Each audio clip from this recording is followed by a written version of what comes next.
शांति। आज 19 जनवरी 2025 है। कल के स्लोगन में भी अभ्यास की बात कही।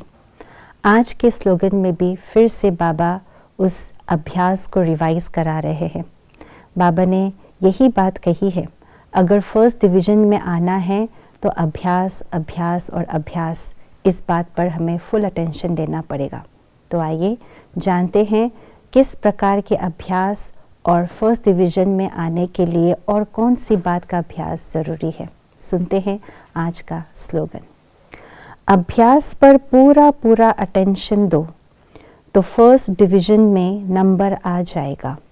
एक होता है फर्स्ट नंबर में आना, फर्स्ट पोजीशन, जिसको आजकल के स्कूल और कॉलेजेस में कहा जाता है, और एक होता है फर्स्ट डिवीज़न में आना। फर्स्ट नंबर में तो एक ही आता है और उसका तो नंबर फिक्स हो चुका है। बाबा ने ब्रह्मा बाबा और मम्मा का नाम प्रसिद्ध किया है, परंतु बाबा ने ये कहा है कि फर्स्ट डिवीज़न में तो बहुत सारे लोग आ सकते हैं। फर्स्ट डिवीज़न में आना माना रॉयल फैमिली में आना, रॉयल फैमिली के मेंबर्स बनना। और बाबा ने एक मुरली में ये भी स्पष्ट किया है कि रॉयल फैमिली मेंबर बनना ये बहुत बड़ी बात है, ये कम बात नहीं है। जितना लक्ष्मी नारायण को रिगार्ड है, जो प्राप्ति लक्ष्मी नारायण को तख्त नशीन आत्मा को होता है, उतना ही प्राप्ति, उतनी रिगार्ड, उतनी रिस्पेक्ट रॉयल फैमिली को भी होता है। रॉयल फैमिली वालों को भी उतना अधिकारीपन का अथॉरिटी मिल जाती है।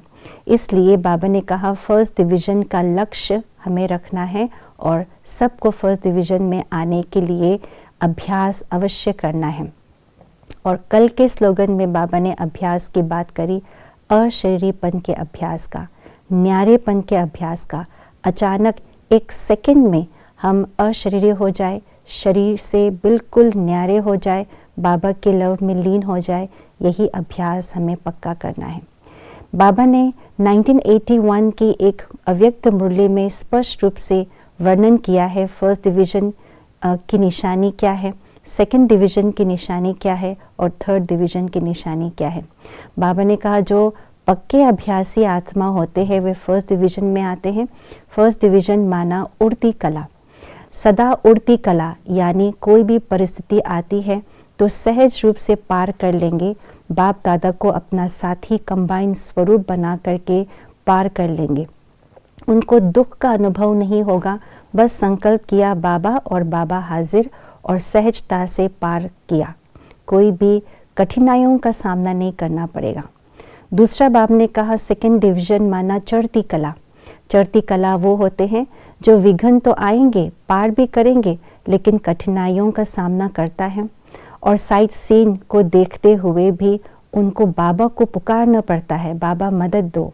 तो ये है सेकंड डिवीज़न, जिसमें थोड़ा मेहनत, थोड़ा शक्ति कम का महसूस होता है, कभी पार किया बहुत मेहनत के बाद। और तीसरा बाबा ने कहा जो थर्ड डिवीज़न होते हैं वो बाबा ने कहा इसका बिल्कुल लक्ष्य नहीं रखना है। इसमें तो बाबा के सहयोग के लिए आत्मा भी चिल्लाती है तो माया भी चिल्लाती है। इसमें फेल भी होते हैं, फेल होने के बाद बहुत समय के बाद पास भी होते हैं। तो ये अभ्यास की कमी के कारण से बाबा ने कहा होता है। तो इसीलिए फर्स्ट डिवीज़न में आना है, उड़ती कला में जाना है, तो अभ्यास अभ्यास और अभ्यास, बाबा ने इस पर फोकस दिया है। ओम शांति।